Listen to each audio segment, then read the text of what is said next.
मी मागील एका ब्लॉगमध्ये तुम्हाला बोलले होते की मी मंगळवार पेठेतील शेषाशायी नारायण मंदिराचं दर्शन घेतलं.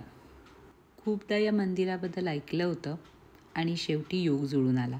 या मंदिरात प्रवेश केल्यानंतर डाव्या भिंतीच्या वरील बाजूस आपल्याला विष्णूंचे अवतार पाहायला मिळतात आणि मूळ मूर्ती जी विराजमान आहे त्या मूर्तीच्या डोक्यावर आपल्याला शेषनाग पाहायला मिळतो आणि त्या शेजारी उजव्या बाजूस पद्मावती देवीची मूर्ती आहे आणि मूळ मूर्तीच्या डाव्या बाजूस ब्रह्मदेवांची मूर्ती आहे आणि विष्णूंच्या पदकमलाजवळ आपल्याला नारायण आणि महालक्ष्मीची मूर्ती पाहायला मिळते.